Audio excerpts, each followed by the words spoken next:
ಬಳ್ಳಾರಿಯ ವಿಮ್ಸ್ ಕಾಲೇಜಿನಲ್ಲಿ ಇವರ ತಾಯಿಯವರು ಕಾರ್ಯವನ್ನು ನಿರ್ವಹಿಸ್ತಾ ಇದ್ದಾರೆ. 22 ವರ್ಷದ ವಯಸ್ಸಿನಲ್ಲಿಯೇ ನೇರವಾಗಿ PhD ಪದವಿಗೆ ಆಯ್ಕೆಯಾಗಿರುವಂಥದ್ದು ಇವರ ಹೆಮ್ಮೆ. ಈ ಸಂದರ್ಭದಲ್ಲಿ ಅಭಿರಾಮ ಕೃಷ್ಣ ಇವರಿಗೆ ಶ್ರೀಮನ್ ಮಧ್ವಾಚಾರ್ಯ ಮೂಲ ಮಹಾಸಂಸ್ಥಾನ ಶ್ರೀಮನ್ ಮಾಧವ ತೀರ್ಥ ಮಠದ ಪ್ರಸ್ತುತ ಪೀಠಾಧಿಪತಿಗಳಾದ ಶ್ರೀ ವಿದ್ಯಾವಲ್ಲಭ ಮಾಧವ ತೀರ್ಥ ಶ್ರೀಪಾದಂಗಳವರು ವೇದವ್ಯಾಸ ಪುರಸ್ಕಾರವನ್ನು ನೀಡಿ ಹರಿಸ್ತಾ ಇದ್ದಾರೆ.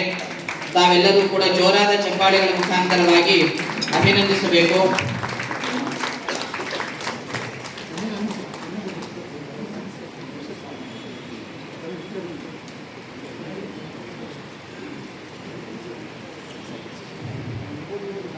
ವಿಷ್ಣುನಂದನ ಋಗ್ವೇದಿ ಆಚಾರ್ಯರ ತಂದೆಯವರು ಕೂಡ ಶ್ರೀಪಾದಂಗಳವರಿಂದ ಅನುಗ್ರಹ ಮಂತ್ರಾಕ್ಷತೆಯನ್ನು ಸ್ವೀಕಾರ ಮಾಡಬೇಕು.